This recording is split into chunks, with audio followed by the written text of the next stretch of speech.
अस्सलाम वालेकुम dear viewers, कैसे हैं आप। This is professor Mohammed Afsal and you people are watching my YouTube channel along with my class.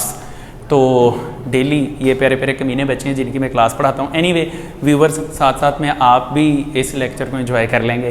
तो हम स्टार्ट करते हैं, लेकिन स्टार्ट करने से पहले यू पीपल नो दैट मैं क्या कहने वाला हूँ। सबसे पहले जो पहली दफ़ा देख रहे हैं सब्सक्राइब करें, और ज़्यादातर लोग इस चैनल को पहली दफ़ा ही देख रहे होंगे क्योंकि 4 दिन पहले मैंने ये नया चैनल बनाया है। तो आप सब्सक्राइब कर दें, बेल आइकन प्रेस करें, उसके बाद ऑल नोटिफिकेशन के ऊपर क्लिक कर दें।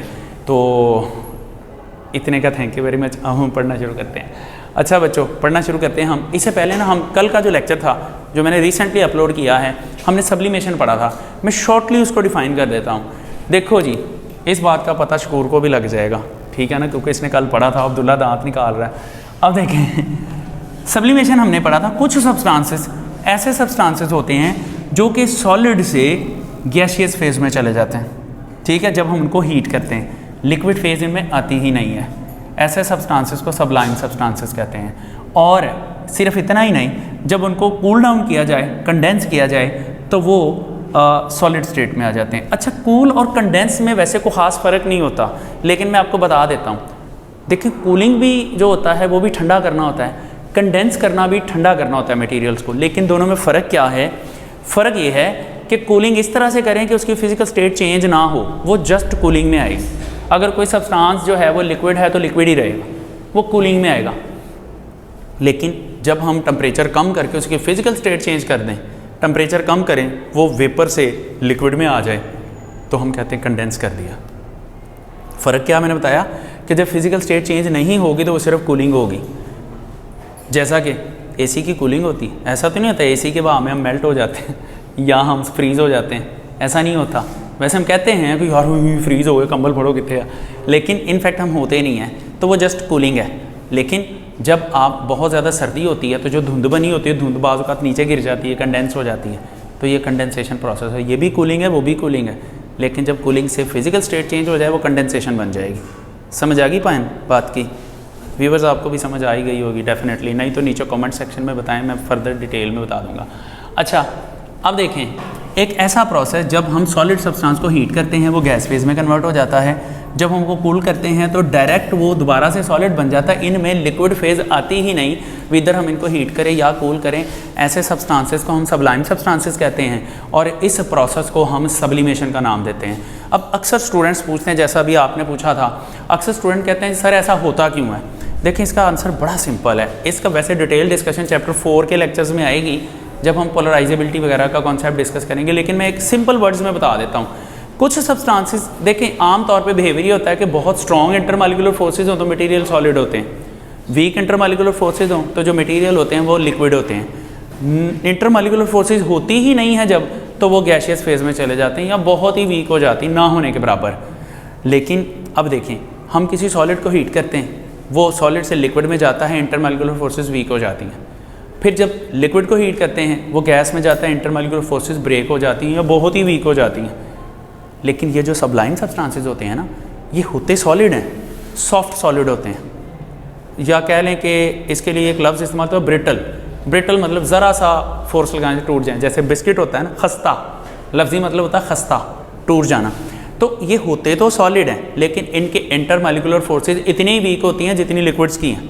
तो क्या होता है, हम जब इनको हीट करते हैं तो हैं ये सॉलिड, लेकिन फोर्सेज लिक्विड की स्टेट पे हैं। हीट करते हैं तो उससे फिर जो गैसियस फेज में ही जाना है ना इन्होंने, तो ये इनका रीज़न होता है कि इनकी इंटरमॉलिक्यूलर फोर्सेज बड़ी वीक होती हैं। तो ये सॉलिड से लिक्विड में आके फोर्सेज वीक करने की बजाय ये इंटरमॉलिक्यूलर फोर्सेज को तोड़ लेते हैं, तोड़ के फिर ये सीधे गैस में चले जाते हैं। ये इसकी प्रॉपर रीज़न है, लेकिन चैप्टर 4 में इसको मैं ना ज़रा डिटेल में एक्सप्लेन कर दूँगा। अच्छा, अब देख लें, अब इससे आगे, ये तो इसकी डेफिनेशन है। 4 एग्जांपल्स मैंने बताई थी। पहला था अमोनियम क्लोराइड, दूसरा आयोडीन, तीसरा नैफ्थलीन, चौथा जो था इसके अंदर था दैट इज़ बेंजोइक एसिड। अच्छा, इन 4 एग्जांपल्स में से ना एक दो MCQs भी बनते हैं। वो कहता है which one of the following is not a Sublime substance. अब एक ऐसा सब्सटेंस उन्हें देना है जो सब्लिमेशन शो नहीं करता। 4 एग्जांपल्स आपको बताइए। इनमें जो नैफ्थलीन है ना, वो थोड़ी कन्फ्यूजिंग है फिनोल्फ्थलीन के साथ। वो क्या करता है, नैफ्थलीन की जगह पे फिनोल्फ्थलीन लिखता है। देखें, पहली ऑप्शन दे देगा जी अमोनियम क्लोराइड, दूसरी ऑप्शन दे देगा आयोडीन, तीसरी ऑप्शन पे वो नैफ्थलीन लिखा है ना बुक में, वो क्या देता है फिनोल्फ्थलीन। अब फिनोफ्थलीन और नेफ्थलीन में हेल ऑफ डिफरेंस है। नेफ्थलीन जो है वो सब्लिमेशन शो करती है, फिनोफ्थलीन सब्लिमेशन शो नहीं करते, लेकिन बच्चे उसको जल्दी में नेफ्थलीन ही पढ़ जाते हैं। अब वो क्या करते हैं, सी पे नेफ्थलीन की बजाय फिनोफ्थलीन आ गया, डी पे लिखा होता है नन ऑफ देम। जब नन ऑफ देम लिखा होता है बच्चे फटाफट उस पर निशान लगा देते हैं, वो गलत हो जाता है। इसका सही आंसर था फिनोफ्थलीन। फिनोफ्थलीन सब्लिमेशन शो नहीं करता, ठीक है ना। अब ये लेक्चर सुन के आपने ये एमसीक्यू बना कर लेके आना है, एंड व्यूवर्स आपने भी इसका एमसीक्यू बनाना है और उसके करेक्ट ऑप्शन आपने लिखनी है। Which one of the following is not a sublime substance, या which one of the following does not show sublimation. 4 options हैं, phenolphthalein will be the right answer, जो कि सब्लिमेशन शो नहीं करता। बच्चे उसको मिक्स कर लेते हैं नेफ्थलीन के साथ, ये जहन में रखना आपने। दूसरी चीज़ है बेंजोइक एसिड। बेंजोइक एसिड के बारे में हमने पढ़ा है, बेंजोइक एसिड के बारे में पढ़ा है कि सब्लिमेशन के ज़रिए प्योरीफाई होता है, लेकिन बेंजोइक एसिड को हम क्रिस्टलाइजेशन से भी प्योरीफाई कर लेते हैं। वो 4 ऑप्शन देता है, वो कहता है which one of the following can be purified by sublimation as well as crystallization. 4 यही ऑप्शन होती हैं, ammonium chloride, iodine, naphthalene, benzoic acid. तो इनमें से बेंजोइक एसिड वाहिद ऐसा कंपाउंड है जिसको हम क्रिस्टलाइजेशन से भी सेपरेट कर लेते हैं, प्योरीफाई कर लेते हैं, जिसको हम सब्लिमेशन से भी कर लेते हैं। ये 2 MCQs हैं, अक्सर पेपर में आते हैं, आपने इनको याद रखना है। व्यूवर्स आपने भी ये MCQ बना के नीचे कमेंट सेक्शन में लिखें, मैं चेक करता हूँ, अभी आपका ये होम टास्क है। अच्छा आप देखें, दूसरा इसमें से शॉर्ट क्वेश्चन क्या आ सकता है, how sublimation is carried out. Sublimation करवाई कैसे जाती है, ये क्वेश्चन है यार। ये बड़ी सिंपल सी बातें हैं ये। अब मैं इसकी तरफ जब जाता हूँ तो मैं आपको बताता हूँ 1 by 1। रादर ये मुझे बुक दें, इसका आंसर मैं बुक से बताता हूँ। सब्लिमेशन जो था वो तो मैंने आपको बता दिया था, जहन थोड़ा जूम कर लेना इसको। अच्छा देखें यार, पेज नंबर 34 निकालें आप अपनी बुक का। पेज नंबर 34 पे सबसे पहले इट इज़ द प्रोसेस, ये तो डेफिनेशन है ना, ये इसकी है डेफिनेशन, ये तो अब करेंगे। डेफिनेशन तक मैंने निशान लगा दिया था ना कल। अब उसे आगे चले, जहाँ लिखा ना to carry out the process, यहाँ पर ये क्वेश्चन आ जाएगा। इधर लाएं ज़रा, ये क्वेश्चन आ जाएगा how sublimation is carried out, ठीक है। ये क्वेश्चन है, इसका आंसर नोट कर लें कहाँ से आएगा। To carry out the process the substance is taken in a watch glass. अब पहली बात, वॉच ग्लास क्या होती है। चाइना डिश आपने देखी हुई है, चाइना डिश पूरी बेंट होती है ना, उसका कुब निकला होता है, लेकिन वॉच ग्लास का कुब नहीं निकला होता। बिल्कुल ऐसे जैसे look at my glasses, look at my glasses, तो इसी साइज़ का गोल सा एक डिश होती है। जैसे इसमें थोड़ा सा यूँ है ना कर्व बना हुआ है, उसमें ज़रा सा ऐसे कर्व बना होता है। चाइना डिश का कर्व ऐसे होगा, वॉच ग्लास का कर्व ऐसे होता है। बस मैं शो कर देता हूँ, डायग्राम बना के बता देता हूँ। Look at this, I am gonna make here. अब अगर ये है वॉच ग्लास तो चाइना डिश ऐसे की होती है, ऐसे की चाइना डिश होती है। ये मैंने ज़्यादा ही कर्व कर दिया, वैसे ऐसे की चाइना डिश होगी। अगर ये चाइना डिश है, ये वॉच ग्लास है। This is China dish, this is watch glass, watch glass. अच्छा, इसके ऊपर वो कहता है जिसकी भी आपने सब्लिमेशन करनी है ना, वो आप इसके ऊपर रख लें। मसलन हम आयोडीन की सब्लिमेशन कर रहे हैं ना, हम इसके ऊपर आयोडीन डाल देते हैं। लेट्स सपोज मैं रेड कलर से आयोडीन शो कर देता हूँ। Here it is the iodine, ये आयोडीन है। अब हमने इसकी प्योरीफिकेशन करनी है, तो आयोडीन की इम्प्योरिटीज़ को मैं ब्लैक कलर से शो कर देता हूँ। ये इसके अंदर फ़र्ज़ कर लें डस्ट पार्टिकल्स हैं, ठीक है। अब कहता है कि आप जिस सब्सटेंस की सब्लिमेशन करनी है उसको आप वॉच ग्लास के ऊपर रख लेते हैं। लें जी, ये हमने वॉच ग्लास के ऊपर आयोडीन ले ली। अब लुक एट द नेक्स्ट, कहता है covered with an inverted funnel. इसके ऊपर एक इन्वर्टेड फनल, मतलब फनल उल्टी करके इसके ऊपर रख दें। तो जैन जब मैं ये ड्रॉ करूँगा आपने इसको जूम कर लेना। अच्छा अब देखें, इसके ऊपर इन्वर्टेड फनल लगानी है जी। चलें हम ये एक इन्वर्टेड फनल भी इस पर बनाते हैं। शॉर्ट क्वेश्चन है, इसमें आपने डायग्राम नहीं बनानी, मैं जस्ट आपको समझाने के लिए बना रहा हूँ। अच्छा यहाँ देखें, ये आपने उल्टी फनल इसके ऊपर लगा दी। ओके होगी बात। ये इन्वर्टेड फनल है, साथ में हम इसको लेबल भी कर लेते हैं। This is inverted funnel. लो भाई प्यारे प्यारे कमीने बच्चों, अब देखो इससे आगे उसने लिखा हुआ है covered with an inverted funnel the substance is then heated slowly over a sand bath. पहली बात, सैंड बाथ क्या होता है? बाथ का मतलब होता है बर्तन, ठीक है। सैंड रेत से भरा हुआ बर्तन। हाँ भाई व्यूअर्स आप बताएं, सैंड बाथ देखा है कभी? नहीं भाई, आप लोगों ने देखा है सैंड बाथ? यार ये जो पठान छलियाँ भुनते हैं, वो सैंड बाथ होता है। मतलब एक बर्तन जिसके अंदर सैंड है वो सैंड बाथ होगा, तो फिर वाटर बाथ का क्या मतलब बनेगा? बिल्कुल। अच्छा, तो हम जी जब वॉशरूम में जाते हैं नहाने, हम उसको दो नाम देते हैं। हम कहते हैं अब अगर जो कोई थोड़ा बहुत पढ़ा लिखा बंदा होता है वो क्या कहता है, जी हाँ मैं ज़रा शावर ले आऊँ थोड़ा सा, ठीक है ना। अब एक बंदा होता है मेरे जैसा पेंडू होता है, ओ मैं नहा के आया, मैं बाथ लैन चलिया, मतलब इट्स अ डिफरेंस। अब इनफैक्ट सानू तो नहीं पता होता, लेकिन जिसने इसको पढ़ा है या जो थोड़ा सिविलाइज्ड एनवायरनमेंट में रहा उसको पता होता है। अब देखें, जब आप शावर लेने की बात करते हैं दैट मीन्स आपने जस्ट आप थोड़ा थके हुए हैं, फिजिकल एक्टिविटी करके भाग दौड़ के पसीना आया हुआ है, आप कहते हैं जी जस्ट शावर लेना है, आपने शावर लेना है, फुहारा चलाया, नहाया, बाहर आ गए, 5 मिनट लगेंगे। बात का मतलब क्या होता है? बात का मतलब वो टब में नहाना, वॉशरूम्स के अंदर बने होते हैं ना, वो टब्स के अंदर उसको पहले पानी से भरते हैं, फिर उसके अंदर बैठ जाते हैं ऐसे, हाँ ठीक है ना। तो वो जो होता है ना दैट इज़ बाथ।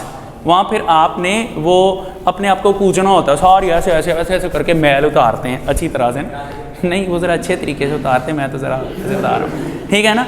तो मतलब ये होता है कि आपने उसमें टाइम लगाना होता है, तो वो बात होता है। तो भाईजान अब आप ये घर जाते हो, अब खुद सोचिएगा आप शावर लेने जा रहे हैं कि नहाने जा रहे हैं, या वो सोचिएगा।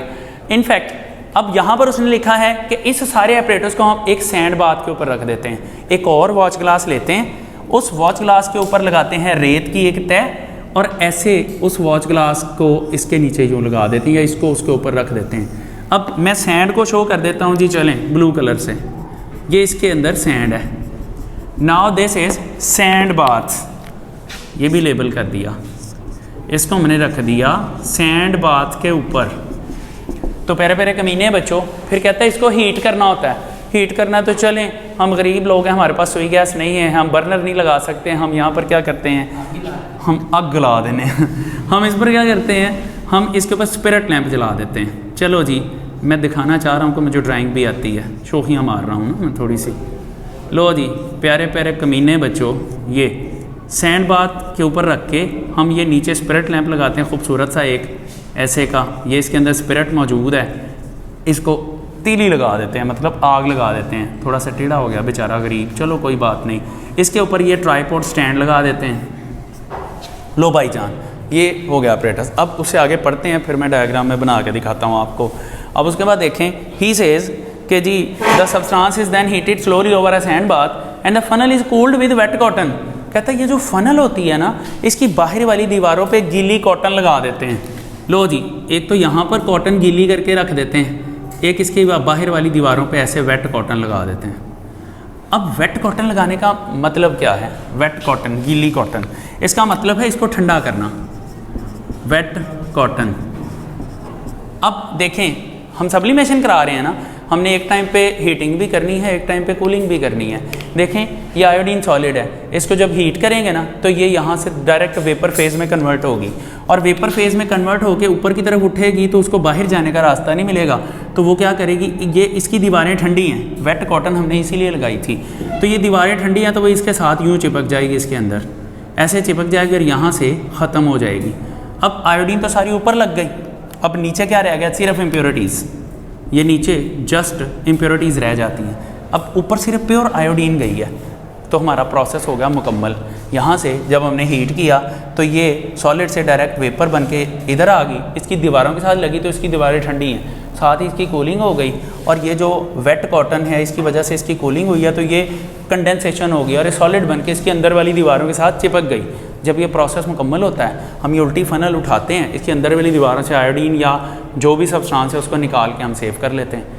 यही इसमें बुक में लिखा है, ये देख लें, उसने लिखा है the pure solid deposits, deposit जमा हो जाता है, लग जाता है on the inner side of the funnel, funnel की अंदर की दीवारों के साथ ये लग जाता है। लो जी, this is just a short question, ये आपने करना है। तो आज के लेक्चर में आपके पास 2 शॉर्ट क्वेश्चंस हो गए, एक आपके पास हो गया सब्लिमेशन की डेफिनेशन, एक आपके पास हो गया how sublimation is carried out, sublimation करवाई कैसे जाती है।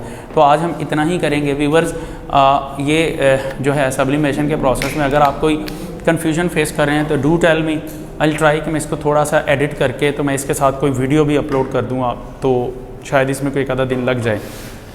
Anyway thank you so much. आप एक अच्छे वाला कमेंट करिएगा, लाइक करें, शेयर करें, और जो फर्स्ट टाइम देख रहे हैं सब्सक्राइब करें, बेल आइकन प्रेस करें, उसमें ऑल नोटिफिकेशंस पे क्लिक करें। Anyway thank you so much, फिर मिलते हैं।